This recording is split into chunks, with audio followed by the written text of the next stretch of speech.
folder hit the kitchen table with a sound louder than it should have been. Mara looked down at it, then up at Daniel, then at the woman standing just behind him in the doorway, holding her handbag like a shield. "I want a divorce," Daniel said. "I already had the papers drawn up. I need you to sign them."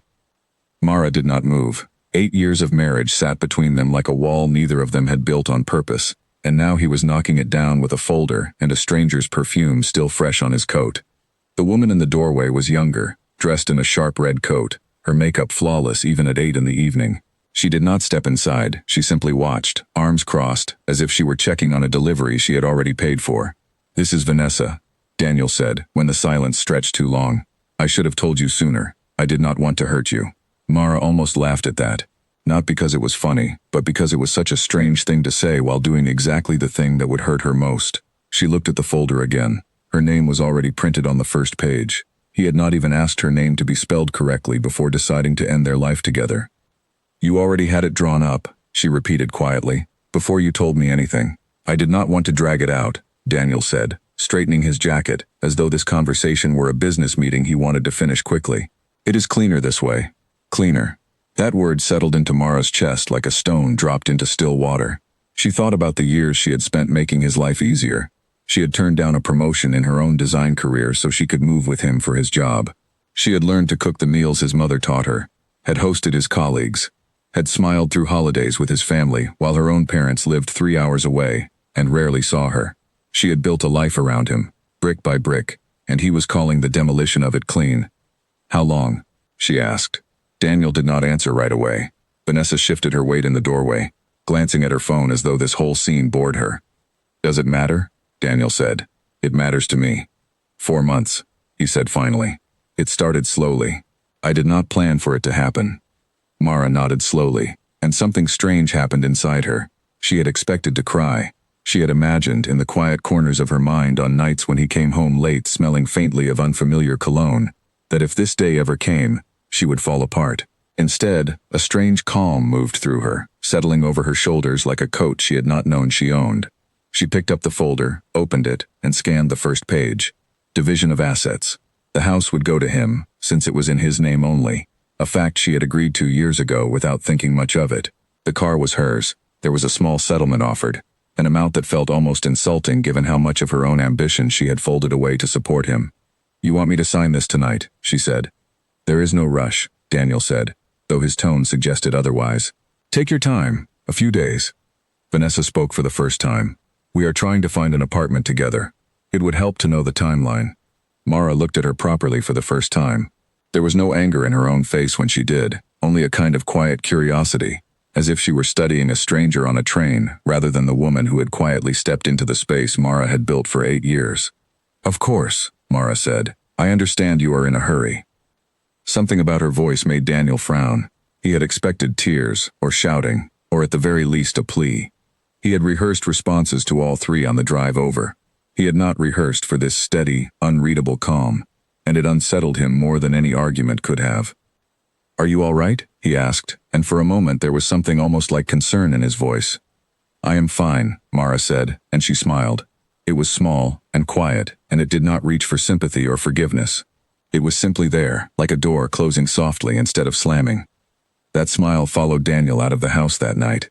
It followed him into the car, where Vanessa talked about paint colors for the new apartment as though nothing significant had happened. It followed him into sleep, where he dreamed strange fragmented dreams of Mara standing in doorways, always smiling, never speaking. The next morning, Mara woke early, before the sun had fully risen, and sat at the kitchen table with a cup of tea and the folder in front of her. She did not cry over it. She read every page carefully, twice, and made small notes in the margins with a pencil. She had spent years reading contracts for Daniel's job, checking clauses he was too impatient to check himself. It turned out that skill was useful now, for entirely different reasons. Her phone buzzed. It was her sister Priya calling from 2 states away. "I heard," Priya said, without waiting for a greeting. "Daniel's mother called our mother. Apparently the whole family already knows." "That did not take long," Mara said. "Are you okay? Do you want me to come?" Mara looked around the kitchen, at the mug Daniel had bought her on their honeymoon, at the calendar still marked with dates for events that would no longer include her. She felt the ache of it, somewhere underneath the calm, but it did not rise to the surface the way she expected. "I think I am okay," she said, surprising herself with how true it sounded. I need to think. I need a plan. A plan for what? For everything, Mara said. I gave up my design work for him. I am not doing that anymore. Priya was quiet for a moment. You sound different. I feel different, Mara admitted. I do not know why. I thought I would fall apart. Instead, I feel like I am waking up from something long. After the call ended, Mara opened her laptop, something she had not done for real work in almost 2 years. She found the old folder of design sketches she had made before her marriage, ideas for interior spaces, mood boards for small businesses that had once excited her before she had set them aside to become a supportive wife for a husband who now stood in a doorway with someone new. She began typing an email to an old colleague, someone she had lost touch with when she moved for Daniel's career. Her fingers hesitated over the keyboard for only a moment before she began to write. Across town, Daniel sat in Vanessa's apartment, staring at his phone. He had expected a message from Mara by now, something emotional, something that would let him feel the appropriate amount of guilt and then move past it. Instead, there was nothing. No calls, no messages, no dramatic pleas. Why do you keep checking your phone? Vanessa asked, curling into the couch beside him. No reason, Daniel said, though the silence from Mara's side bothered him more than he wanted to admit. He remembered her smile from the night before, small and calm, and it lingered uncomfortably in his mind. He told himself it meant nothing. She was in shock, he decided. She would call soon, upset, asking him to reconsider.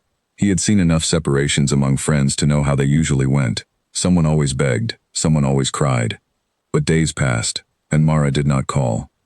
Instead, she met with a lawyer named Grace, a sharp, no-nonsense woman recommended by a friend from her old design circle.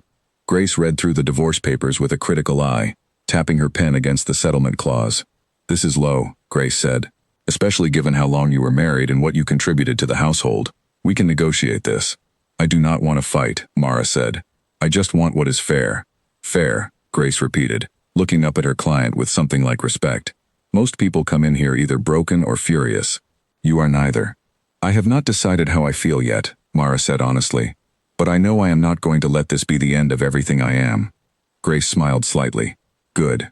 Because from what I am reading here, you have grounds to ask for more. And you deserve it. That evening, Mara sat again at her kitchen table, the same table where the folder had first landed like a verdict. She opened her laptop and looked at the reply from her old colleague, offering her freelance design work for a small boutique firm that needed fresh ideas. She began typing her response immediately, her fingers steady, her mind clearer than it had been in years. Outside, the city moved on as it always did, indifferent to the quiet revolutions happening inside ordinary homes. Inside one of them, a woman who had been expected to break was instead beginning to build something new, one careful decision at a time, her calm smile from that first night becoming less of a mystery and more of a promise she intended to keep to herself. Later that week, Daniel's mother, a woman named Colleen who had always treated Mara with a distant kind of politeness, called unexpectedly. Mara almost did not answer, but curiosity won over caution. I heard what happened, Colleen said, her voice careful, as if testing the ground before stepping further. I want you to know I did not raise my son to behave this way. I appreciate you saying that, Mara said, and she meant it, though she kept her tone even. He always said you were too quiet for him, Colleen continued, almost to herself. I used to think that meant you were weak. I am beginning to think I misunderstood you. Mara did not respond right away. It was strange to hear this kind of honesty from a woman who had spent years keeping her at arm's length during family gatherings, correcting the way she folded napkins or seasoned a dish, always with a smile that never quite reached warmth. I do not need anyone to defend me, Mara said finally. I only need time to figure out what comes next. If you need anything, Colleen said, you can still call me. Some bonds do not end just because a marriage does. The call left Mara sitting quietly at her table for a long while afterward, turning the words over in her mind. She had spent years assuming she understood exactly where she stood with Daniel's family, exactly how small a place she occupied in their opinions. It seemed she had been wrong about more than she realized, and perhaps that was true about herself as well. By the end of the week, she had signed a small freelance contract with the boutique design firm, nothing large, just enough to prove she still had the skill she had set aside for so long. When she opened the project file for the first time, her hands trembled slightly, not from fear, but from something closer to excitement, an old feeling returning after a long silence. She began sketching layout ideas late into the night, the divorce papers still unsigned on the counter beside her, waiting for a decision she intended to make on her own terms, in her own time, and not one moment sooner than she was ready. The lawyer's office smelled of fresh paper and coffee, and Mara sat across from Grace with the divorce folder open between them, marked now with pencil notes she had made over several sleepless nights. "You are not signing this as it stands," Grace said, tapping the settlement page firmly. "You gave up career opportunities to support his advancement. That counts. Courts recognize this kind of contribution, especially over 8 years. I do not want to drag this out for months," Mara said. "I want to move forward." "Moving forward and moving forward with dignity are not the same thing," Grace said. "There is a difference between walking away and being pushed out with nothing." Mara thought about the folder of old sketches on her laptop, the freelance contract she had just signed, the quiet thrill she had felt seeing her own designs come alive again after years of silence. She was already building something. She simply needed the foundation beneath her to be fair. "Draft the counteroffer," Mara said. "I trust you." Grace smiled, the kind of smile that suggested she enjoyed a challenge. "Good, because I intend to make sure he understands exactly what he is losing, even if he does not realize it yet." Across the city, Daniel sat in his office, distracted by a meeting he could barely focus on. His colleague, a friendly man named Oliver, leaned over during a break. "Everyone is talking," Oliver said quietly, "about you and Mara, and the new woman." "People should mind their own business," Daniel muttered, though his tone lacked its usual confidence. "I am only telling you because I care," Oliver said. "Mara used to help you prep for these client meetings, did she not? I remember her sending you notes before big presentations." Daniel did not answer. He remembered it too, more clearly than he wanted to admit. Mara had a way of catching details he missed, phrasing arguments so clients responded well, softening his sharp edges in negotiations without him ever noticing how much of his success depended on her quiet contributions. That evening, Vanessa greeted him at the apartment with brochures spread across the table, images of expensive furniture and renovation ideas for the new place they planned to share. "I found the perfect sofa," she said, sliding a glossy photo toward him. "It is a bit pricier than we discussed, but it will make the whole room." Daniel glanced at the price and felt a familiar tightening in his chest. "That is a lot for a sofa." "You said we would decorate this place properly," Vanessa said, her tone shifting instantly from warm to sharp. "I am not going to live somewhere that looks unfinished, especially not after everyone will be watching us, given everything that happened with your last marriage." The phrase "your last marriage" landed oddly in Daniel's ears, as though Mara were already a chapter closed rather than a woman he had spent 8 years building a life alongside. He said nothing, only nodded, and reached for his phone to check messages that were not there. Meanwhile, Mara's days had taken on a new rhythm. She woke early, worked on freelance design projects through the morning, and spent afternoons meeting with Grace to finalize the counteroffer. The boutique firm she worked with, run by a woman named Fiona, had been impressed with her first project, a redesign for a small cafe that transformed a dull, forgettable space into something warm and inviting. "You have a gift," Fiona told her during a video call, reviewing the mood boards Mara had submitted. "I do not say this often. Most of what comes across my desk is competent. Yours is different. It has feeling in it." "Thank you," Mara said, surprised by how much the compliment settled into her chest, filling a space that had been empty for a long time. "I used to do this kind of work years ago. I stepped away from it." "Do not step away again," Fiona said firmly. "Whatever pulled you away, do not let it happen twice." Mara thought about that conversation long after the call ended. She thought about the years spent adjusting herself smaller and smaller to fit into Daniel's ambitions, canceling her own plans whenever his schedule demanded it, apologizing for taking up space that was rightfully hers. She realized, sitting in her quiet kitchen with a cup of tea slowly going cold, that she had not simply lost a marriage. She had, for a long time, lost herself inside it. That weekend, her sister Priya visited in person, arriving with a bag of takeout and a bottle of wine. "You look different," Priya said, studying her sister's face as they sat together at the kitchen table. "Not sad. Different. I feel like I am remembering things about myself I forgot," Mara admitted, like waking up after a long sleep and realizing how much time passed. "Are you scared?" Priya asked gently. "Sometimes," Mara said honestly. "But mostly I feel curious, about what happens next, about who I get to be now." Priya reached across the table and squeezed her hand. "Whoever that is, I already like her better than the version of you who apologized for everything."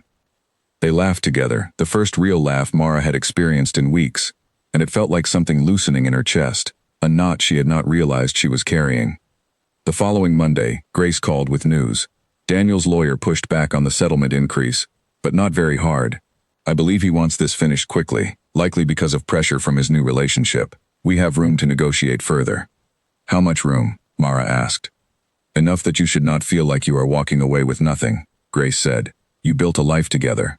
The value of that does not disappear just because he chose to leave it. Mara agreed to the revised terms Grace suggested, and within days, a new offer sat on the table, considerably more balanced than the original folder Daniel had dropped so carelessly on her kitchen table weeks earlier. Daniel, reviewing the new terms in his own lawyer's office, frowned deeply. This is more than we discussed. Her lawyer makes a strong case, his lawyer said. Given the length of the marriage and her documented contributions to your career, a court would likely side with much of this anyway. I would advise accepting it rather than dragging things into a courtroom. Daniel thought of Vanessa's expensive furniture choices, of the mounting costs of the new apartment, of the lifestyle she expected him to maintain without hesitation. He thought too, though he tried to push the thought away, of Mara's calm smile the night he delivered the papers, a smile that had followed him for weeks now, appearing uninvited in quiet moments when he least expected it. Fine, he said finally. Let us finish this. That evening, alone in his car outside Vanessa's apartment, Daniel sat for a long moment before going inside.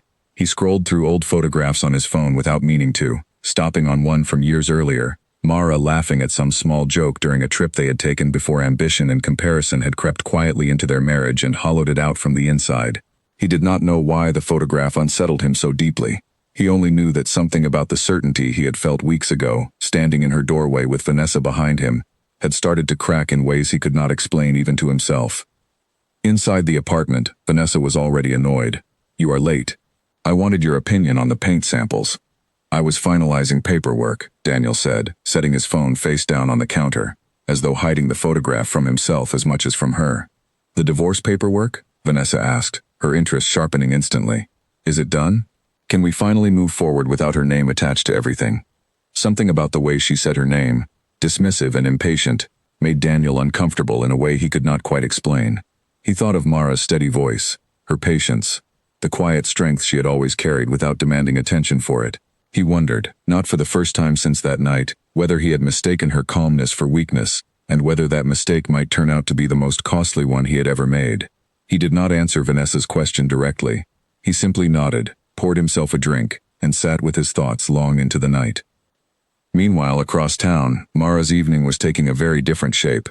Fiona had called unexpectedly, her voice bright with excitement. I want to bring you in for something bigger, Fiona said. A full office redesign for a growing client. Real budget, real timeline, real pressure. Are you ready for that? Mara felt her pulse quicken, not with fear but with something closer to hunger, the kind she had not allowed herself to feel in years. I am ready. Good, Fiona said, because I do not offer this to just anyone. You earned it with the cafe project. The client loved what you did with light and space. They want that same feeling for their headquarters. After the call ended, Mara sat for a long while at her kitchen table, staring at the blank page of a new project file, feeling the shape of an old ambition returning to her like a friend she had not seen in years. She remembered, with a small ache, the years right after finishing her design studies, when she had entered competitions, built a small but growing client list, and felt for the first time in her life that she was building something entirely her own. Then she had met Daniel. He was ambitious, charming, certain of his path in a way that made her feel swept along by something larger than herself. When his job required relocation, she had agreed without much argument, believing at the time that supporting him was simply what a good partner did. She had told herself then that her own career could wait, that there would be time later to return to it.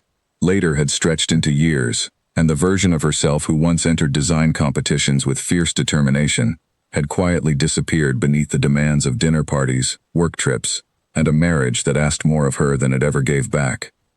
Now, sitting with the blank project file glowing on her screen, she felt that old version of herself stirring awake again, stretching after a long sleep, eager to prove that she had not vanished after all, only waited patiently for the right moment to return. The next morning she met Grace again to review the final settlement details before signing. You seem lighter today, Grace observed, studying her client with the sharp attentiveness of someone used to watching people closely during difficult transitions. I got a new project, Mara said. A big one. It feels like the first real step forward. Good, Grace said, sliding the finalized papers across the table. Because once you sign this, there is no looking back. I want you to walk into that decision feeling like you are choosing your future, not simply escaping your past. Mara read through the final version slowly, noting how different it looked from the folder Daniel had dropped so carelessly weeks earlier. The settlement now reflected fairness rather than convenience, respect rather than dismissal. She picked up the pen, hesitated only a moment, and signed her name with a steady hand. "It is done," Grace said quietly. "It is done," Mara repeated, feeling the words settle over her, not as an ending but as a kind of quiet permission to begin again. That same afternoon, Daniel sat across from Oliver during lunch, picking at his food without much appetite. "You look tired," Oliver said. "Everything all right with the new place?" "Vanessa wants things I am not sure I can keep affording," Daniel admitted, surprising himself with the honesty. "Expensive furniture, expensive everything. She keeps saying appearances matter now, given how things ended with Mara." Oliver raised an eyebrow. "Mara never once asked you for anything extravagant, if I remember correctly. She used to bring her own lunch to save money so you two could put more into savings." Daniel said nothing, because he knew it was true, and hearing it stated so plainly by someone else made the comparison sting more sharply than he expected. He thought again of the photograph on his phone, of Mara's easy laughter in simpler times, and wondered privately, though he would never admit it aloud, whether he had traded something steady and real for something shinier but far more fragile. That evening, walking home through the quiet streets, Daniel passed a small cafe with warm lighting spilling out onto the sidewalk, its interior redesigned recently with a cozy, inviting charm that made passers-by slow their steps just to look inside. He did not know, and would not learn until later, that the space had been transformed by his own soon-to-be former wife, her creative signature stamped quietly into a corner of the city he walked through every day, without realizing how much closer she was to reclaiming her life than he had ever imagined possible. Back at his apartment, Vanessa greeted him with a fresh set of demands, this time about a housewarming event she wanted to host once the new place was ready. "We should invite people who matter," she said. "People who will notice the upgrade from your old life." "It is not a competition," Daniel said quietly. "Everything is a competition," Vanessa replied, without a trace of doubt in her voice. "You just have not realized it yet." Daniel said nothing more that night, retreating instead into the quiet of his own thoughts, where an uncomfortable question kept surfacing no matter how often he tried to push it away. He wondered what exactly he had been chasing when he walked into his old kitchen with those papers, and whether the life he thought he wanted was turning out to be smaller and colder than the one he had left behind without a second glance. The office redesign project consumed Mara's days completely, but in the best possible way. She arrived early each morning with sketches and fabric samples, walking through the half-finished space with a clear vision that seemed to come more naturally to her with every passing week. The client, a growing technology company led by a woman named Helena, walked through the site one afternoon and stopped in the center of the main floor, looking around slowly. "This is exactly the feeling I wanted," Helena said. "Open, but warm. Modern, but not cold. How did you know?" "I listened to what your team said they needed, even the things they did not say directly," Mara replied. "People spend most of their waking hours in spaces like this. They deserve to feel human in them, not like machines." Helena studied her for a moment. "Fiona mentioned you were talented. I did not expect this level of instinct." "Thank you," Mara said, feeling a warmth spread through her chest that had nothing to do with the afternoon sun pouring through the newly installed windows. That evening, Fiona called her into a private meeting, something unusual given how informal their previous conversations had been. "I want to offer you a permanent position," Fiona said, sliding a folder across her desk, this one containing an entirely different kind of paperwork than the one that had once landed so carelessly on Mara's kitchen table. "Creative director. You would lead a small team, oversee major client projects, and have real influence over the direction of this company." Mara stared at the offer, her mind racing through the implications. "This is a big step. You are ready for it," Fiona said firmly. "I do not offer this position lightly. I have seen dozens of talented designers pass through this firm. Very few have what you bring to a space. You understand people, not just aesthetics. That is rare." Mara signed the contract that same week, her hand steady in a way it had not been months earlier when she signed away her marriage. The two documents felt worlds apart, one marking an ending she had not chosen, the other marking a beginning she had built entirely through her own effort and talent. Word of her success spread quietly through mutual circles, the way news often does in a city that likes to believe it is larger than it actually is. Priya heard it first from a cousin, then relayed it to Mara with obvious pride in her voice. "Creative director," Priya said over the phone. "Do you understand how big that is?" You went from signing divorce papers to running a design team in the same year. It does not feel real yet, Mara admitted, though a small, satisfied smile crossed her face as she said it.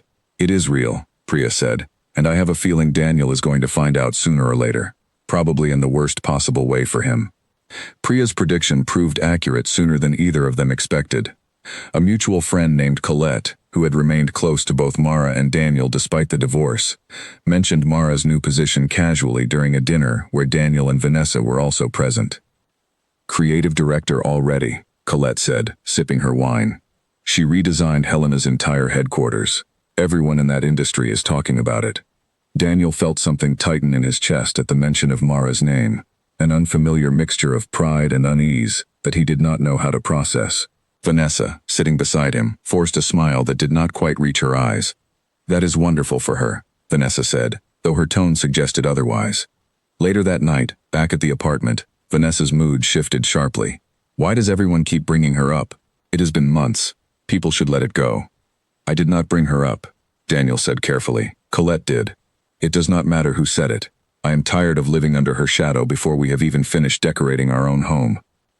Daniel said nothing, though privately he wondered when exactly Mara had become someone he lived under the shadow of, rather than someone he had simply left behind without much thought. A few weeks later, fate arranged an encounter neither of them could have predicted. Daniel and Vanessa arrived at a restaurant for a dinner reservation, only to find Mara already seated at a nearby table, laughing easily with Fiona and two other colleagues, her posture relaxed, her presence commanding attention without demanding it. Daniel froze slightly at the sight of her. She looked different somehow, not dramatically, but in small, unmistakable ways. Her hair was styled with more confidence, her clothing chosen with an ease that suggested she was dressing for herself rather than for anyone else's approval. Most striking of all was her laugh, easy and unguarded, the kind of laugh he had not heard from her in years, if he was honest with himself. Is that her? Vanessa asked, following his gaze. Yes, Daniel said quietly. Mara noticed them a moment later, and for a brief second, their eyes met across the restaurant. There was no anger in her expression, no lingering hurt visible on the surface.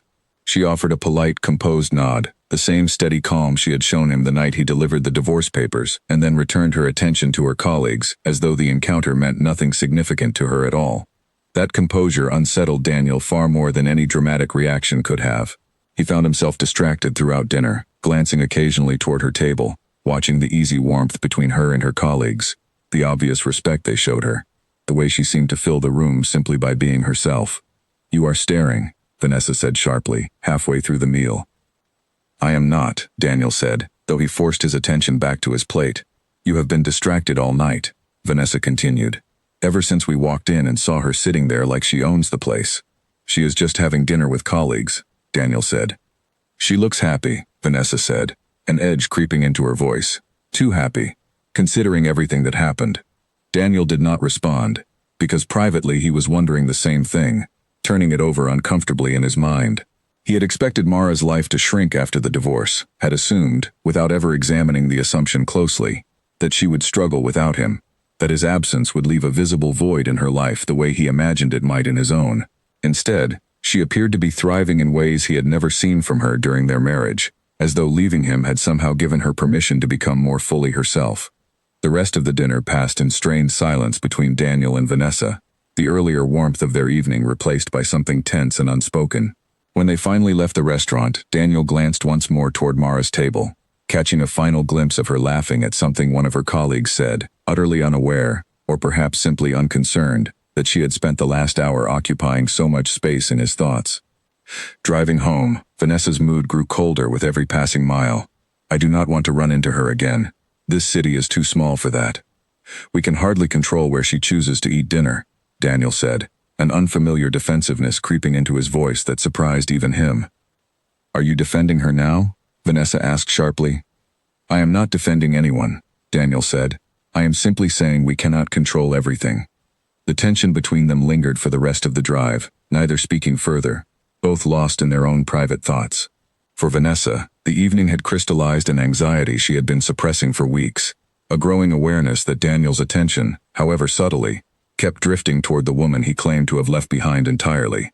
For Daniel, the encounter had cracked something open that he did not yet know how to name, a quiet, uncomfortable realization that perhaps he had mistaken familiarity for boredom, and mistaken Mara's steady presence for something ordinary, when in truth, it had been the very foundation that allowed him to become the person he was, a foundation he had walked away from, without ever fully appreciating its weight. Back at her own apartment that night, Mara sat quietly after returning from dinner, reflecting on the brief, wordless exchange with Daniel across the restaurant. She felt no bitterness rise up at the sight of him, no lingering ache she might have expected months earlier. Instead, she felt only a quiet, steady confirmation that she had made the right choice in refusing to let his decision define the rest of her story. She opened her laptop and reviewed the plans for her next major project, a renovation for a small community art center that had reached out after hearing about her work with Helena's company. The work excited her in a way that felt entirely her own, untethered to anyone else's approval or expectation, and as she sketched the first rough outlines of the space, she felt, for the first time in a very long while, completely and fully like herself. The following morning, Fiona introduced her to a new architect joining the firm on the Art Center project, a calm, thoughtful man named Julian who had recently moved to the city after years working overseas. He shook her hand with an easy warmth that felt refreshingly uncomplicated. "Fiona speaks highly of you," Julian said. "She showed me your work on the technology headquarters. The way you used light in that space was remarkable." "Thank you," Mara said, unused to receiving praise so directly without an undercurrent of comparison or expectation attached to it. "I hope you do not mind collaborating," Julian continued. "I tend to think in structure, and you clearly think in feeling. I imagine we could build something interesting together." Over the following days, their collaboration proved easy in a way Mara had not anticipated. Julian listened when she spoke, asked thoughtful questions rather than offering quick opinions, and seemed genuinely curious about her design instincts rather than threatened by them. It was a small thing, perhaps, but it stood out sharply against years of feeling like her ideas needed to be minimized to keep peace within her marriage. "You disappear a little when you talk about your old work," Julian observed one afternoon, as they reviewed blueprints together in the firm's quiet conference room. "Like you are used to shrinking yourself." Mara looked up, surprised by his perceptiveness. "I did shrink myself. For a long time. I am still learning how to take up space again." "You do not need to learn," Julian said simply. "You already fill a room the moment you walk into it. I think you have simply forgotten to notice." The comment lingered with her long after their meeting ended, settling into her chest with a warmth she had not expected. She did not examine the feeling too closely, unwilling to rush toward anything before she had fully found her own footing again, but she noticed it nonetheless, quiet and steady, like sunlight returning after a long stretch of gray weather. Meanwhile, tension in Daniel and Vanessa's apartment continued to build. The housewarming event Vanessa had insisted upon finally took place, filled with guests chosen specifically to impress rather than to celebrate. Daniel moved through the evening feeling strangely disconnected from his own home, watching Vanessa perform warmth and hospitality for an audience, rather than experiencing it genuinely. "Everyone loved the place," Vanessa said afterward, once the last guests had left and the apartment sat quiet and slightly disheveled around them. "It went well," Daniel agreed, though something in his voice lacked enthusiasm. "You barely said anything all night," Vanessa observed, an edge creeping into her tone. "You used to be so charming at these things." "I am tired," Daniel said, which was true, though not in the way Vanessa assumed. He was tired in a deeper sense, exhausted by the constant performance their relationship seemed to require, the endless attention to appearances, the persistent comparison to a life he had left behind without fully understanding what he was giving up. Later that night, unable to sleep, Daniel found himself scrolling through old photographs again, lingering on images from simpler years with Mara, quiet dinners at home, weekend trips that cost little but felt rich in ways he struggled now to articulate. He closed the phone eventually, uneasy with how often his thoughts returned to a life he had so confidently walked away from. The following week, Oliver invited Daniel for lunch again, noticing his continued distraction. "You seem different lately, distant." "I have been thinking about things," Daniel admitted, "about choices I made quickly, without really considering what I was choosing." "Regret is a strange thing," Oliver said carefully. "It does not always show up when you expect it. Sometimes it waits until you are standing in the middle of the life you thought you wanted, wondering why it feels so hollow." Daniel said nothing, but the words settled uncomfortably into a place he had been avoiding for weeks, a quiet, persistent doubt that had begun the night he saw Mara laughing easily at that restaurant table, radiant and unbothered, thriving in a life that no longer included him at all. Meanwhile, Mara's work on the Community Arts Center progressed steadily, each meeting with Julian deepening a professional rhythm that felt easy and unforced. The center's director, An elderly woman named Beatrice, who had run the space for decades, walked through the early renderings with visible emotion. "This building raised generations of young artists," Beatrice said, tracing a finger along the blueprint. "I want whoever walks through these doors next to feel like anything is possible for them." "That is exactly what we are building toward," Mara said, exchanging a brief glance with Julian, who nodded in quiet agreement. Working alongside him, Mara noticed small things she had almost forgotten to expect from another person: patience during disagreements, genuine curiosity about her reasoning, an ease of laughter that asked nothing of her in return. It was different from the careful performance she had grown used to during her marriage, where affection often came with quiet conditions attached. One evening, staying late to finish a set of renderings, Julian brought 2 cups of coffee to her desk without being asked. "You always forget to eat when you get absorbed in a project," he said. "I noticed that about you a few weeks ago." "You have been paying attention," Mara said, a small smile forming despite herself. "I pay attention to people worth paying attention to," Julian replied simply, before returning to his own desk without making the moment larger than it needed to be.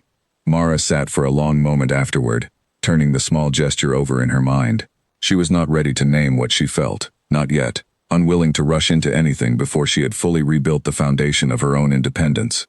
But she recognized, quietly and without fear, that something steady and warm was beginning to take shape at the edges of her new life, entirely on her own terms this time, welcomed rather than sought. Fiona noticed the change in her too, though she said nothing directly. During a team meeting, she watched Mara present the Art Center renderings with a confidence that seemed to grow week by week, her voice steady, her ideas clear, her presence commanding the room without effort. "You have grown so much in such a short time," Fiona said afterward, once the rest of the team had filed out. "I remember the quiet woman who first sent me a hesitant email asking for freelance work. She is almost unrecognizable now." "I feel unrecognizable sometimes," Mara admitted, "in a good way, like I finally get to meet the version of myself I put away years ago." "Do not lose her again," Fiona said, echoing words she had spoken months earlier, though this time they carried the weight of genuine affection rather than simple professional advice. That night, walking home from the office, Mara passed the same restaurant where she had crossed paths with Daniel weeks earlier.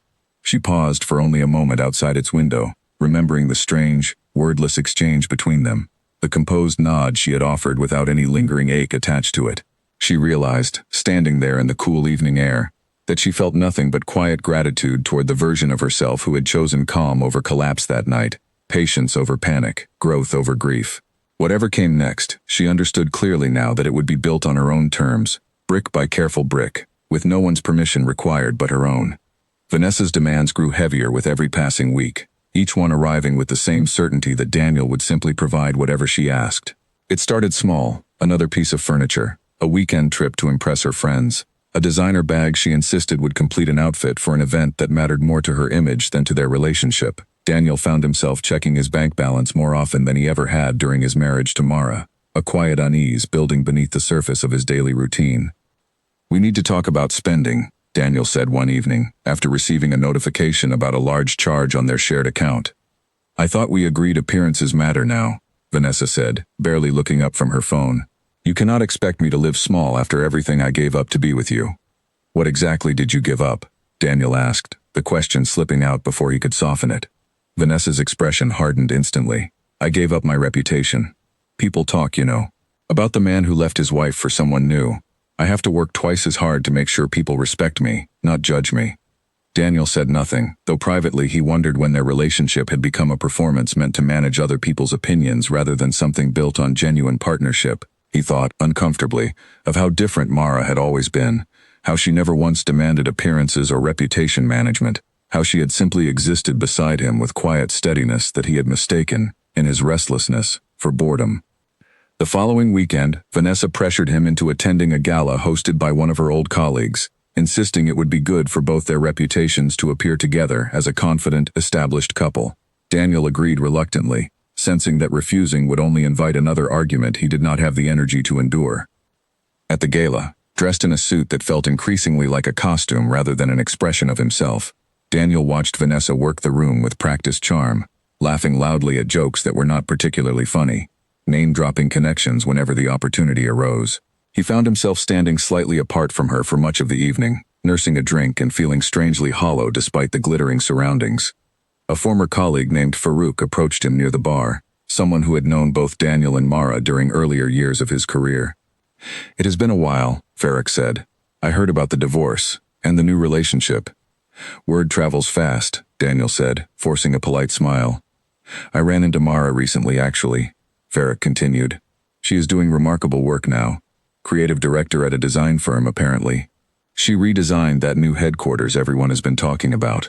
Daniel nodded stiffly, unsure how to respond to information he had already absorbed weeks earlier, though hearing it repeated by someone outside his immediate circle made it feel more solid, more undeniable. "She seemed happy," Farouk added, almost as an afterthought. "Genuinely happy, not just putting on a brave face. It was good to see." The comment lingered with Daniel for the rest of the evening, settling uncomfortably beside the growing unease he already carried about his relationship with Vanessa. He watched her from across the room, laughing with people she barely knew, chasing an image of success that seemed to require constant maintenance, and found himself wondering, not for the first time, whether he had confused genuine happiness with the appearance of it when he chose to leave his marriage. On the drive home, Vanessa's mood shifted from performative charm to genuine irritation the moment they were alone in the car. "You barely engaged with anyone tonight. Do you understand how important tonight was for my career connections?" "I was there," Daniel said. "I did not realize socializing required constant performance." "Everything requires performance," Vanessa snapped. "That is how the world works. I thought you understood that, given how quickly you left your old life the moment something better came along." The comment struck harder than she perhaps intended, and Daniel drove the rest of the way home in silence, turning her words over uncomfortably in his mind. Something better. Was that truly what he had found, or had he simply mistaken novelty for improvement, excitement for genuine connection? Meanwhile, financial pressure continued mounting. Daniel discovered, reviewing their shared expenses late one night, that Vanessa had made several large purchases without discussing them with him beforehand, expecting him to absorb the cost without question. When he raised the issue gently the next morning, she reacted with immediate defensiveness. "You are being controlling," Vanessa said, her voice sharp. "I thought you wanted someone confident, someone who knows what she wants." "I want someone who considers our shared finances before making major purchases," Daniel said, trying to keep his tone even. "That is not controlling. That is partnership." "Partnership," Vanessa repeated, an unpleasant edge creeping into her voice. "Do not lecture me about partnership. I did not sign up to feel like I am constantly being managed." The argument escalated quickly, both of them raising their voices over things that felt, in the moment, far larger than furniture or bags or gala tickets. By the end of it, Daniel sat alone in the living room, the apartment quiet around him, feeling a familiar, uncomfortable loneliness settle over his chest, the same quiet ache that had followed him since the night at the restaurant when he watched Mara laugh so easily among people who clearly respected and valued her. He picked up his phone that night, scrolling almost without thinking to an old group chat that included a few mutual friends he shared with Mara. He typed and deleted several messages before finally sending something simple, framed carefully around logistics rather than emotion. "There are a few remaining details about the settlement paperwork. Would you have time to talk sometime this week?" Mara received the message the following morning, reading it twice before responding. She felt no rush of emotion at seeing his name appear on her screen, no lingering hope or anger, only a calm, practical curiosity about what exactly he needed. "Of course," she replied simply. "I can meet Thursday afternoon if that works." Daniel stared at the response for a long moment, surprised by how easy, how utterly unbothered her tone appeared. He had expected, somewhere in the back of his mind, that reaching out might reopen something between them, might reveal cracks in her composure that would confirm his growing suspicion that she secretly missed him.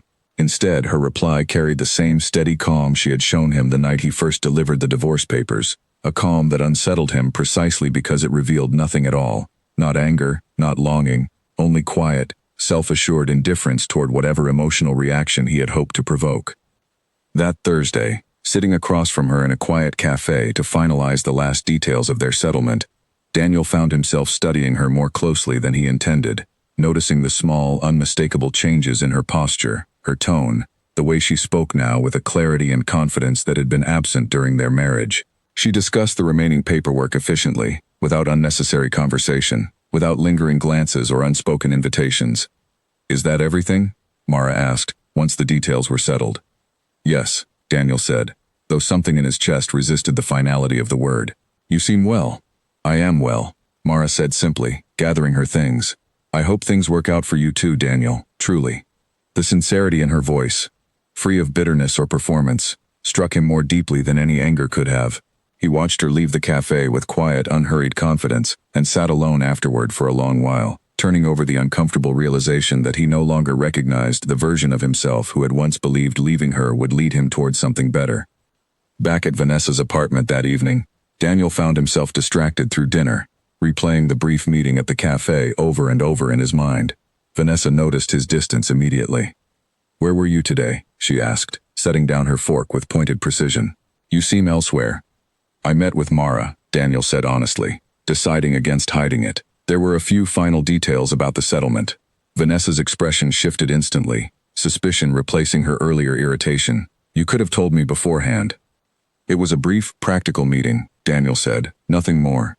"Did she ask about me?" Vanessa pressed. "No," Daniel said. "She did not mention you at all." The answer seemed to unsettle Vanessa more than any accusation could have. She had built her sense of victory around the idea that Mara remained affected by their relationship, diminished by it, quietly resentful from a distance. The idea that Mara had simply moved forward, entirely indifferent to whatever life Vanessa was building with Daniel, unsettled something deep within her own confidence. "She probably pretends not to care," Vanessa said, more to herself than to Daniel. "People like her always pretend." "She did not seem to be pretending," Daniel said quietly, and immediately regretted the honesty when he saw Vanessa's expression darken further. "Whose side are you on?" Vanessa snapped. "There are not supposed to be sides," Daniel said. "I only meant that she seemed genuinely fine. That is a good thing surely for everyone involved." Vanessa did not respond, retreating instead into a cold silence that lasted through the rest of the evening. Daniel lay awake later that night beside her, staring at the ceiling, turning over months of small comments and constant comparisons Vanessa made about Mara, realizing slowly that her sense of self seemed built, at least in part, on believing she had won something away from another woman, rather than on any confidence in what she and Daniel actually shared together. The following week, further financial strain surfaced. Vanessa had committed them both to a lease on a larger apartment, without fully discussing the decision with Daniel beforehand, assuming his agreement based on earlier vague conversations about upgrading their living situation eventually. "You signed the lease already?" Daniel asked, staring at the paperwork she had left on the counter. "I assumed you trusted my judgment," Vanessa said. "This is a better building, better location, better everything. It reflects who we are becoming." "Who exactly are we becoming?" Daniel asked, the question surprising even himself with its weight. Vanessa faltered slightly, clearly unprepared for the question to be turned back toward her so directly. "Successful, respected, people who do not settle for less than they deserve." "And the cost of that lease?" Daniel asked. "Have you considered whether we can actually sustain it?" "You will figure it out," Vanessa said dismissively. "You always do." The casual confidence in her assumption bothered Daniel more than the financial burden itself. He realized, standing in the kitchen with the new lease paperwork between them, that Vanessa had built an entire vision of their shared future around his continued willingness to provide whatever she wanted, without much consideration for whether he genuinely wanted the same things. That night, unable to sleep, Daniel found himself thinking again of quieter years with Mara, evenings spent at home with simple meals and easy conversation, weekends that required no elaborate performance or expensive maintenance. He had once believed that steadiness meant stagnation, that comfort meant the absence of passion. Now, faced with the exhausting demands of his new relationship, he began to wonder whether he had simply mistaken peace for boredom, and mistaken Mara's quiet strength for something less valuable than it truly was. He did not share these thoughts with anyone, not even Oliver, though the weight of them followed him through his days like a shadow he could not quite outrun, growing heavier with every new demand Vanessa placed upon him, every new comparison she made to a woman who no longer seemed to think about either of them at all. A few days later, Daniel's mother Colleen invited him to lunch, something she rarely did without a specific reason. Over a quiet meal, she studied her son carefully, noting the tiredness beneath his eyes. "You do not look like a man building an exciting new life," Colleen observed. "You look like a man carrying something heavy." "Things are complicated," Daniel admitted, surprising himself with his own honesty. "I spoke with Mara recently," Colleen said gently. "She called to ask about a recipe. Of all things, one I taught her years ago. She sounded lighter than I have heard her in years." Daniel said nothing, staring down at his plate. "I am not saying this to hurt you," Colleen continued. "I am saying it because I think you already sense it yourself. Some people mistake excitement for happiness. They are not always the same thing. I do not know what I am doing anymore, Daniel admitted quietly, the words escaping before he could stop them. Then perhaps it is time to sit still long enough to figure it out, Colleen said, reaching across the table to squeeze his hand, before you convince yourself that more noise will fill whatever feels empty inside you. Daniel left the lunch with his mother's words settling uncomfortably alongside everything else weighing on him, the mounting financial pressure, Vanessa's constant need for validation, the quiet ache that returned every time Mara's name came up in conversation. He drove home slowly that afternoon, in no hurry to return to an apartment that increasingly felt like a stage set for a life he was no longer certain he wanted to perform. The invitation arrived weeks in advance, a formal wedding celebration for one of Daniel's oldest colleagues, an event that would draw much of their professional and social circle under one roof. Vanessa treated the occasion like a campaign, planning her outfit, her entrance, her conversations with the precision of someone preparing for battle, rather than attending a celebration of love. This is important, she reminded Daniel repeatedly in the days leading up to the event. Everyone who matters will be there. We need to look like the strongest couple in the room. Daniel nodded along without much enthusiasm, exhausted by months of performance that had left him feeling increasingly disconnected from whatever version of himself Vanessa expected him to present to the world. Mara received an invitation as well, since she remained close friends with the bride, a woman named Delphine who had refused to let the divorce interfere with a friendship built over many years. Mara hesitated only briefly before accepting, deciding that avoiding gatherings out of fear of encountering Daniel and Vanessa would only grant them power over her life that she no longer wished to give away. Are you sure you want to go? Priya asked, helping her choose an outfit the evening before the event. They will both be there. I am sure, Mara said, examining herself in the mirror, noticing the quiet confidence in her own reflection that had grown steadily over the past months. I refuse to shrink myself out of fear of running into people who no longer control my life. The evening of the wedding arrived with clear skies and a warm breeze, the venue decorated beautifully with string lights and soft floral arrangements. Mara arrived slightly after the ceremony began, slipping quietly into a seat near the back, watching Delphine exchange vows with genuine joy radiating from her face. Daniel and Vanessa arrived shortly after, seated on the opposite side of the venue. Vanessa scanned the crowd immediately, her expression tightening when she spotted Mara sitting calmly near the back, dressed simply but elegantly, engaged in quiet conversation with old mutual friends. She is here, Vanessa whispered sharply to Daniel. It is Delphine's wedding, Daniel said quietly. Of course she is here. Throughout the ceremony, Vanessa's attention drifted repeatedly toward Mara's side of the venue, her irritation building with every glance. By the time the reception began, her composure had grown visibly strained beneath a thin veneer of practiced smiles and polite small talk. At the reception, mutual friends greeted Mara warmly, genuinely pleased to see her thriving, curious about her new position as creative director, eager to hear about her recent projects. She spoke easily, laughing at old memories, catching up with people she had not seen in months, entirely unbothered by Daniel and Vanessa's presence across the room. Vanessa, meanwhile, found herself increasingly isolated despite her efforts to charm the crowd. Several guests, once familiar with her through Daniel, seemed reserved in their conversations with her, polite but distant, clearly aware of the circumstances surrounding her relationship with Daniel, and unwilling to offer the enthusiastic warmth she expected. Why is everyone acting so strange toward me? Vanessa muttered to Daniel during a quiet moment near the bar.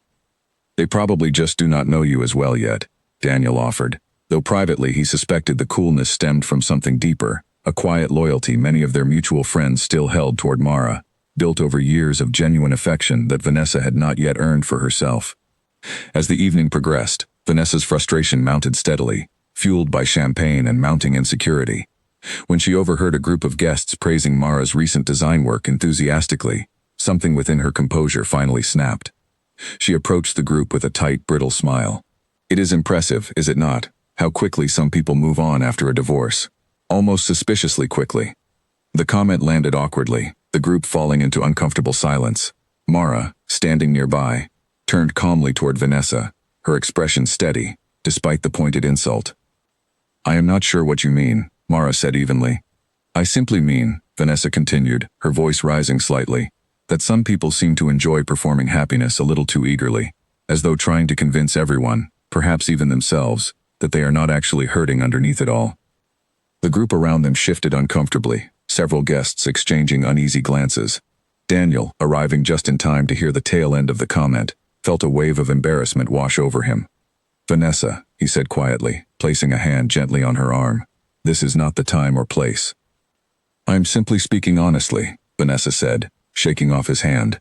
Unlike some people in this room. Mara remained composed, though something steady and unwavering settled into her posture. The same quiet strength she had carried since the night Daniel first delivered the divorce papers to her kitchen table. I understand this may be uncomfortable for you, she said calmly, but I assure you, my happiness is not a performance. I built it carefully, piece by piece, entirely on my own terms. I am sorry if that unsettles you. The simplicity and calm confidence of her response seemed to strike Vanessa harder than any dramatic retort could have. Several guests nearby nodded subtly, clearly moved by Mara's composure in the face of an unnecessary provocation. Vanessa's face flushed with a mixture of embarrassment and anger, and she turned sharply toward Daniel. Say something, she demanded. Daniel hesitated, caught between old loyalty and growing discomfort with the woman standing beside him. I think, he said slowly, that Mara has handled this evening with far more grace than either of us deserve right now. The words hung in the air, unmistakable in their meaning. Vanessa stared at him, disbelief and humiliation flashing across her face in front of the small crowd that had gathered around the exchange. You are choosing her side, even now? Vanessa asked, her voice trembling with barely contained fury. I am not choosing sides, Daniel said quietly. I am simply telling the truth. Vanessa's composure shattered completely at that point.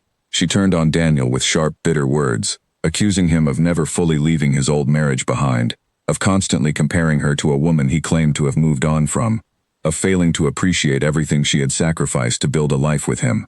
The argument spilled out in front of a growing audience of wedding guests, drawing uncomfortable attention from every corner of the reception.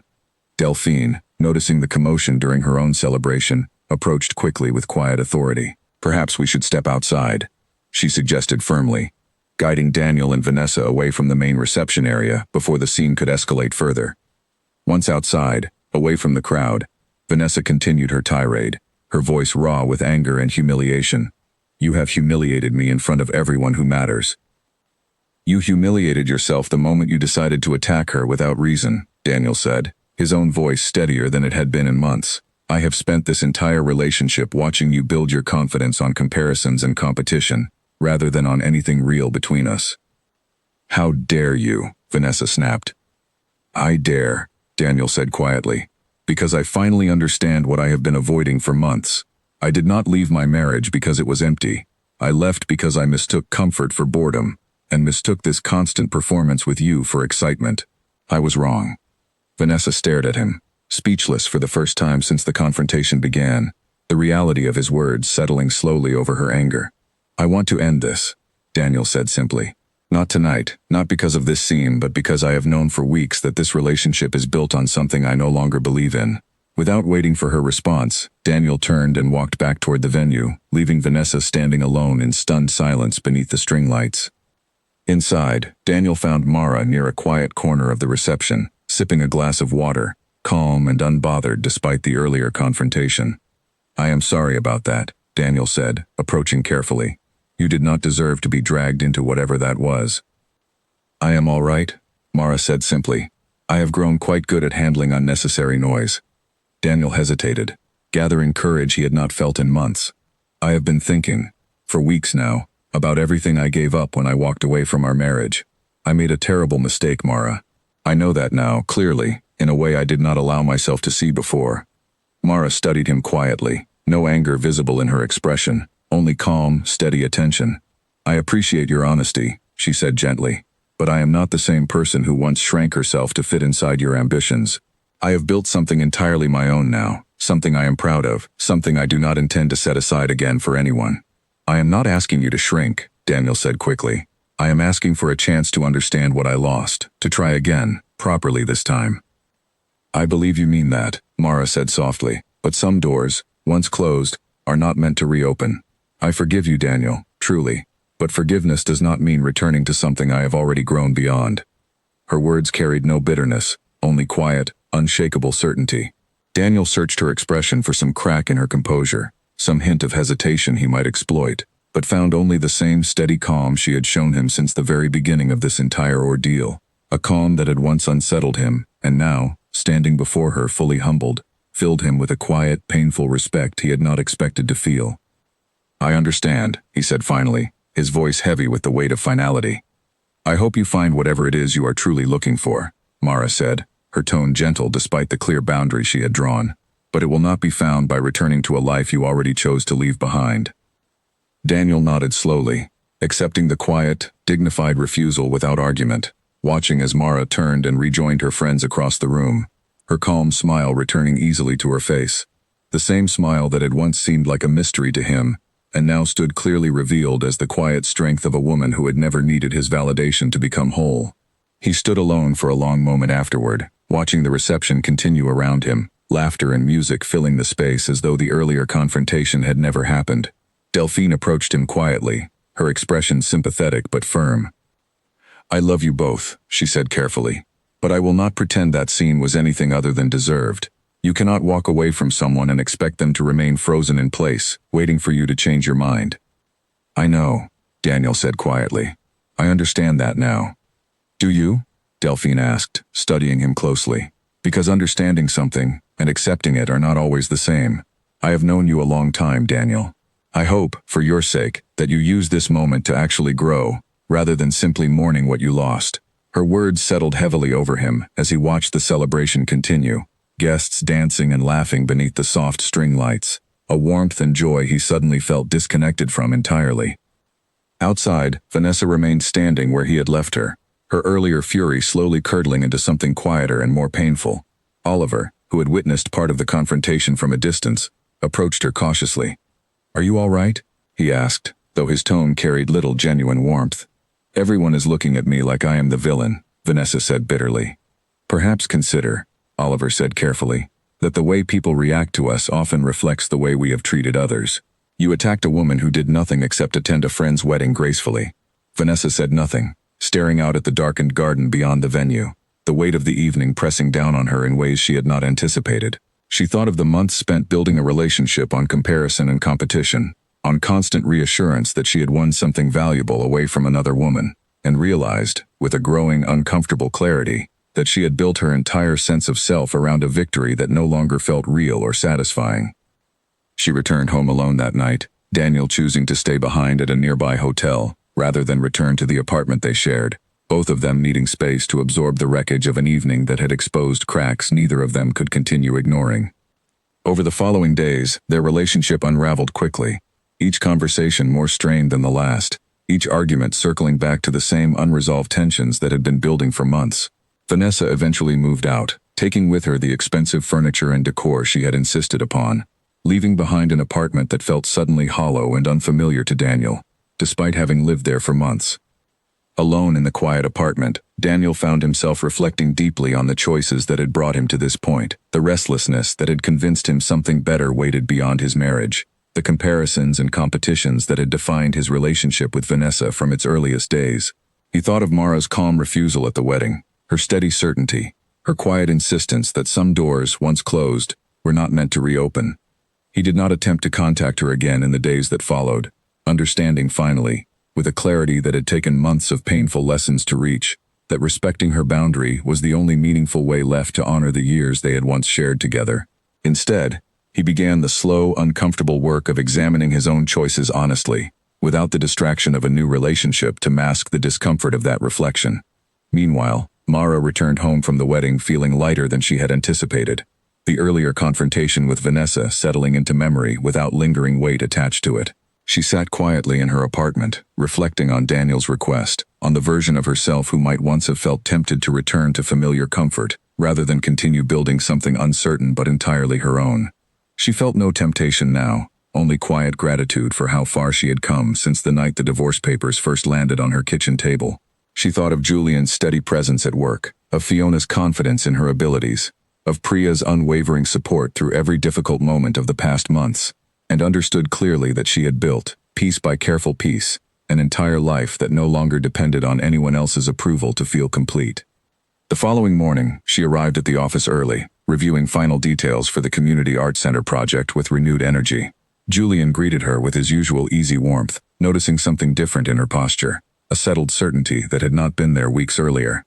"You seem lighter today," he observed. "I closed a door last night," Mara said simply, One I did not realize I still needed to close until I was standing in front of it. Julian did not press further, simply nodding with quiet understanding, and together they returned to their work, building something steady and meaningful, brick by careful brick, exactly the way Mara had rebuilt every other part of her life since the night everything had fallen apart. Months passed, and the Community Art Center project reached completion, unveiled to the public on a bright autumn afternoon, with a ceremony that drew local news coverage and genuine community celebration. Beatrice stood at the entrance, tears in her eyes, as families and young artists streamed through the newly designed doors, marveling at the warm, inviting space Mara and Julian had built together. "You gave this building a second life," Beatrice said, embracing Mara warmly. "I do not know how to thank you properly." "Seeing it filled with people is thanks enough," Mara said, watching children run excitedly toward the new art studios, their laughter echoing through the bright, open hallways. Fiona approached shortly after, beacon with pride. "This project is already generating interest from 3 new clients.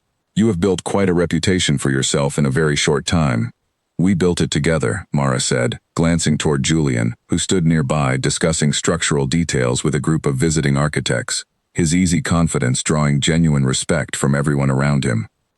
Later that evening, after the celebration wound down, Julian found her sitting quietly on a bench outside the center, watching the last of the golden autumn light fade behind the building they had spent months bringing to life together. "You did something remarkable here," he said, sitting beside her. "We did something remarkable," Mara corrected gently. Julian smiled, studying her for a long moment. "I have wanted to ask you something for a while now, but I did not want to rush anything while you were still finding your footing." Mara turned toward him, curious. "Ask me. Would you have dinner with me?" Julian said carefully. "Not as colleagues discussing a project, but simply as 2 people who enjoy each other's company." Mara considered the question honestly, searching her own feelings rather than rushing toward an easy answer. She thought of the months spent rebuilding her confidence, her career, her sense of self entirely independent of anyone else's validation. She thought, too, of the quiet, steady warmth Julian had offered consistently since the day they met. Patience without pressure, respect without condition. "I would like that," she said finally, genuine smile spreading across her face. Their relationship developed slowly over the following weeks, built on the same steady foundation that had defined their professional partnership: mutual respect, genuine curiosity, an ease of laughter that asked nothing of either of them beyond honesty. Julian never once tried to reshape her ambitions or diminish her success to make himself feel more secure. And Mara found herself, for the first time in years, in a relationship that felt like addition rather than subtraction. Meanwhile, Daniel's life had grown quieter in the months following his relationship with Vanessa. He spent his evenings largely alone, working through the discomfort of his own choices with a therapist he had begun seeing at his mother's gentle insistence. The sessions proved difficult at first, forcing him to examine patterns he had avoided confronting for years: a tendency toward restlessness whenever life grew steady, a habit of mistaking excitement for genuine fulfillment. "I keep thinking about the moment I delivered those divorce papers," he admitted during one session. "I remember feeling so certain that I was choosing something better. I do not understand how I could have been so wrong." "Certainty and correctness are not always the same thing," his therapist observed. "Many people mistake the absence of doubt for the presence of truth.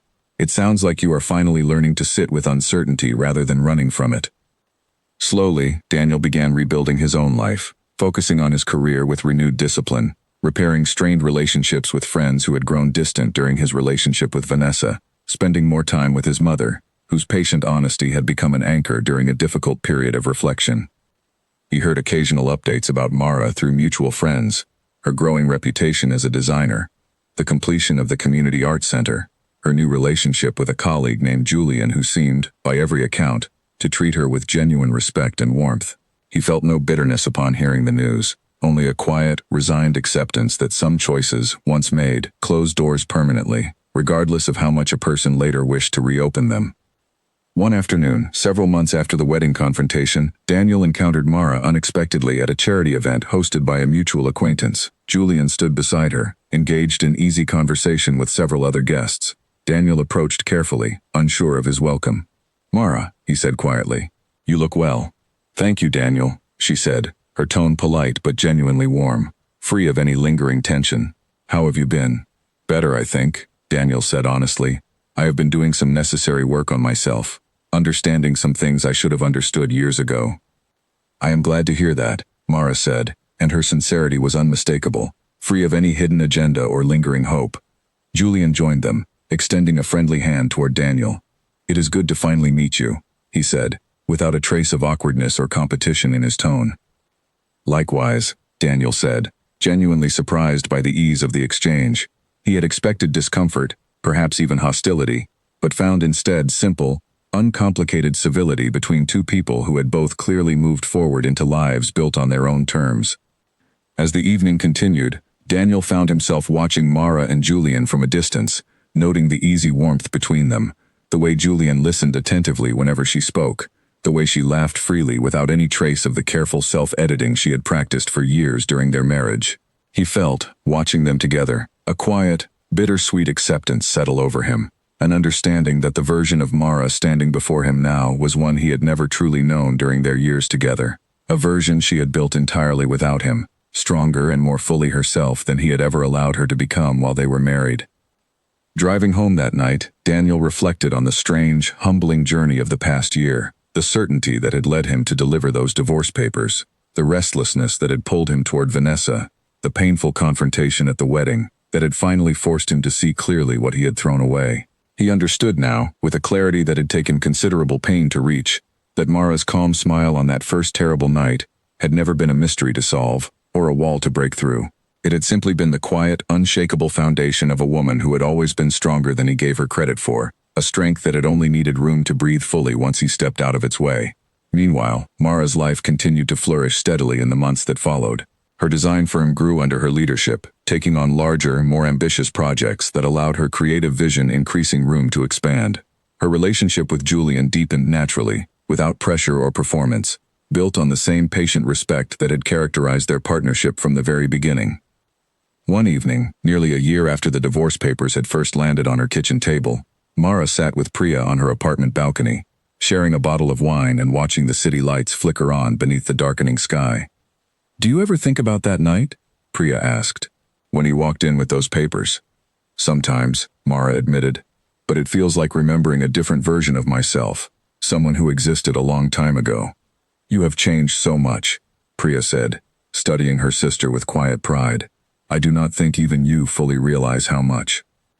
Mara considered the observation carefully, looking out at the city she had rebuilt her life within, thinking of the design firm she now helped lead, the community center that had brought light back into a neglected building, the steady warmth of her relationship with Julian, built entirely on her own terms and timeline. "I used to think that night was the worst thing that ever happened to me," Mara said slowly. "Now I understand it was simply the moment everything else became possible." Priya raised her glass gently toward her sister. "To everything that became possible." Mara smiled, clinking her glass against Priya's, feeling the warmth of the evening settle comfortably around her, no longer haunted by the ghost of a marriage that had once defined the boundaries of her existence. She thought of Daniel occasionally, without anger, without longing, simply as a chapter closed in a story that had ultimately led her somewhere far richer than she ever could have imagined on that first devastating night. The city lights continued to flicker below, indifferent and constant, marking the passage of ordinary time over an extraordinary transformation that had unfolded quietly within one woman's life, brick by careful brick, choice by deliberate choice, until the calm smile that once seemed like a mystery to everyone around her had become simply, finally, entirely her own. A few weeks later, the design firm hosted an award ceremony recognizing outstanding projects across the region, and Mara's work on both the technology headquarters and the community arts center earned her a nomination for Design of the Year. She arrived at the ceremony with Julian beside her, dressed simply but confidently, feeling none of the nervous uncertainty that might have gripped her during earlier years of her life. Fiona sat nearby, squeezing her hand gently as the finalists were announced. "Whatever happens tonight, you should be proud of everything you built this year." "I already am," Mara said, and she meant it fully, regardless of the outcome. When her name was announced as the winner, a wave of warmth spread through her chest, not from validation she desperately needed, but from quiet satisfaction in work she had poured her genuine self into. She walked to the stage with steady steps, accepting the award with a brief, heartfelt speech about the power of spaces to heal, to welcome, to remind people that they belonged somewhere in the world.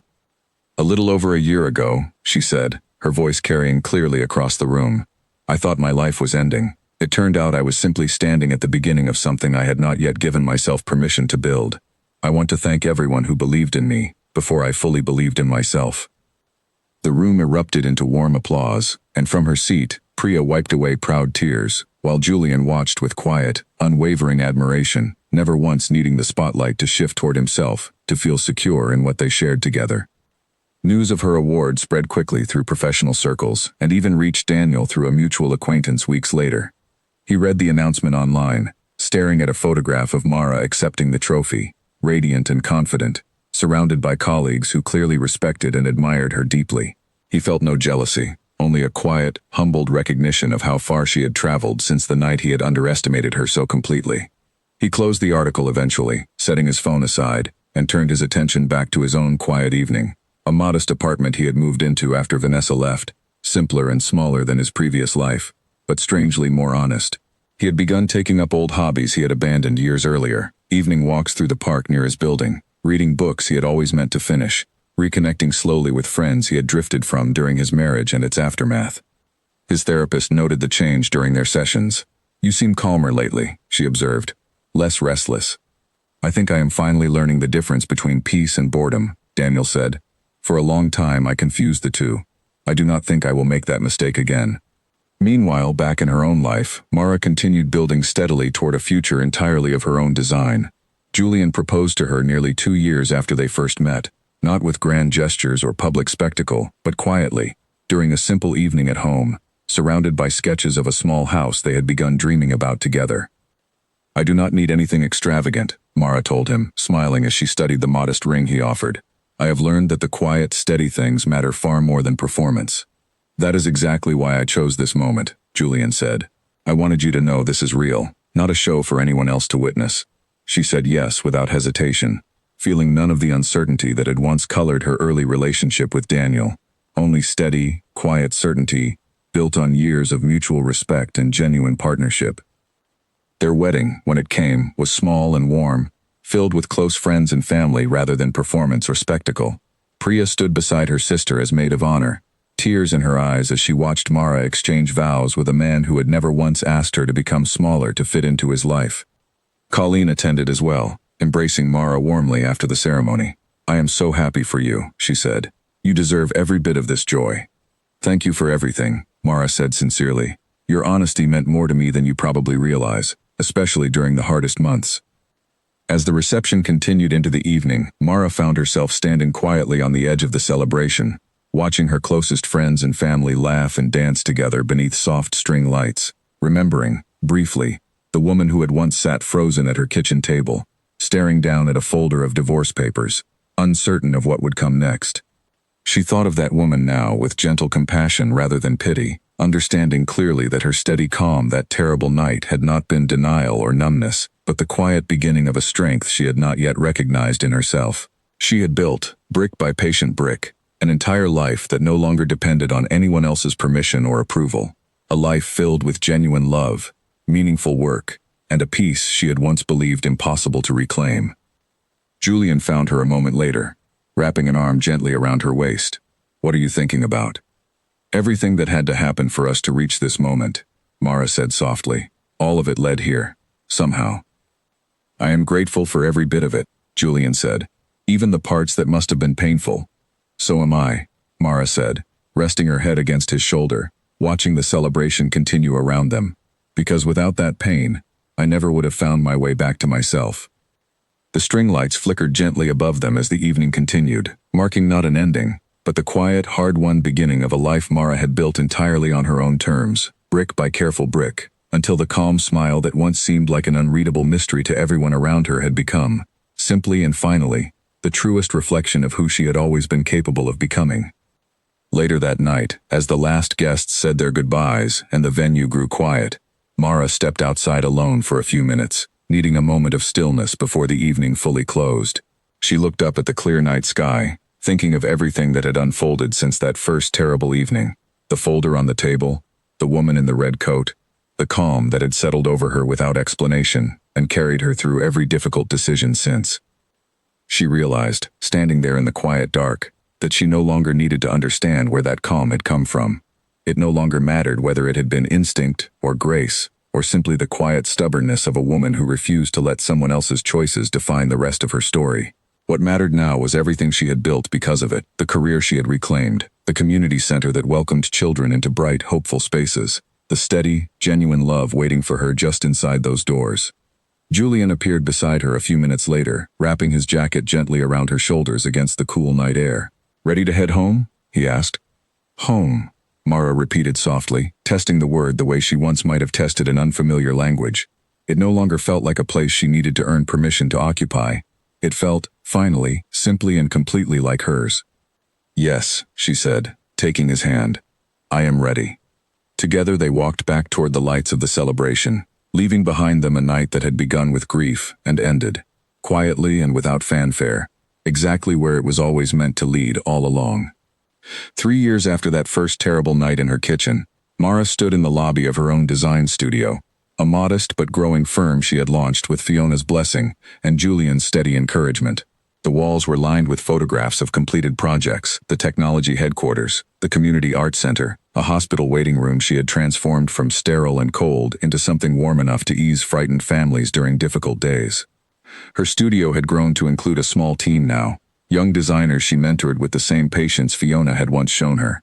One of them, a quiet young woman named Farah, reminded Mara occasionally of herself at that age, talented but uncertain, still learning to trust her own instincts.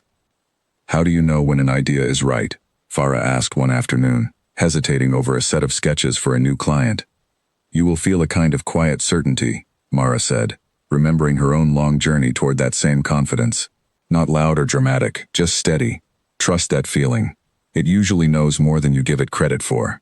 Farah nodded, absorbing the advice carefully, and Mara felt a quiet satisfaction watching her own hard-won wisdom pass forward into someone else's growth. That evening, Julian met her at the studio, carrying their young daughter, Arya, on his hip. The little girl reached eagerly toward her mother the moment she saw her, and Mara scooped her up, breathing in the familiar warmth of her small daughter's presence. "How was your day?" Julian asked, kissing her gently. "Good," Mara said. "Farah is growing quickly. She reminds me of myself, before I forgot how capable I was." "You never really forgot," Julian said. "You just needed the right moment to remember." They walked home together through familiar streets, Arya babbling happily between them, pointing at passing dogs and colorful shop windows with the pure delight only small children seem to carry so easily. Mara found herself smiling at the simple rhythm of their evening, grateful for a life built on steadiness rather than performance, on genuine partnership rather than constant comparison. Meanwhile, across the city, Daniel had settled into a quieter, more deliberate version of his own life. He had remained single for the better part of 2 years following his relationship with Vanessa, choosing instead to focus on rebuilding friendships, deepening his relationship with his mother, and slowly repairing the parts of himself that had led him toward such a painful chapter of restlessness and poor judgment. Eventually, he began dating again, cautiously, with none of the urgency that had once defined his choices. He met a woman named Naomi through a mutual friend, someone steady and grounded, uninterested in performance or comparison, who valued quiet evenings and honest conversation over elaborate displays of success. "You seem different from what people described," Naomi told him early in their relationship, calmer, more settled. "I had to learn some difficult lessons," Daniel admitted honestly, "about what I actually value versus what I thought I was supposed to want."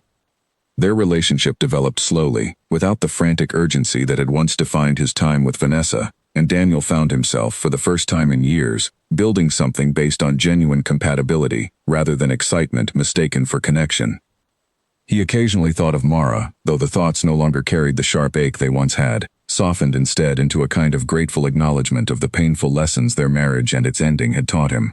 He had learned, slowly and imperfectly, the difference between steadiness and stagnation, between genuine partnership and performance, between real happiness and its more fragile imitation. One afternoon, Daniel ran into Priya at a local market, an encounter neither of them had anticipated. "How is Mara?" he asked, unable to resist the question, though his tone carried genuine goodwill rather than lingering longing. "Wonderful," Priya said, studying him carefully before deciding to answer honestly. "She has a beautiful daughter now, a thriving design studio, a husband who adores her completely. She is exactly where she is meant to be."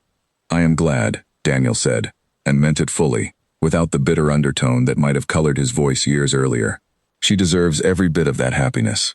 Priya studied him a moment longer, softening slightly at the evident sincerity in his expression. "You seem to have grown, Daniel." I did not expect that, honestly. It took me long enough, the beacon admitted with a rueful smile. But I think I finally understand what actually matters. They parted ways amicably, and Daniel walked home that afternoon feeling a quiet, unexpected peace settle over him, gratitude replacing the old bitterness that had once colored his thoughts about the marriage he had so carelessly ended years earlier. Back at her studio the following week, Mara received an unexpected commission, a large-scale renovation project for a struggling community hospital in a neighboring town, one that served primarily low-income families who often could not afford care elsewhere. The hospital administrator, a compassionate woman named Louise, walked Mara through the aging facility with visible concern. "Our patients deserve dignity," Louise said.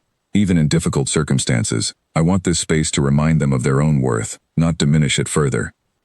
Mara felt the familiar spark of purposeful inspiration rise within her, the same feeling that had first pulled her back into design work years earlier, sitting at her kitchen table with an old folder of sketches and a fragile but growing hope for what her life might still become. "I understand exactly what you are asking for," Mara said. "Let us build something that gives people back a sense of hope, even during their hardest moments." Over the following months, Mara poured herself fully into the hospital project, working closely with her growing team, including Farah, who contributed increasingly confident ideas of her own.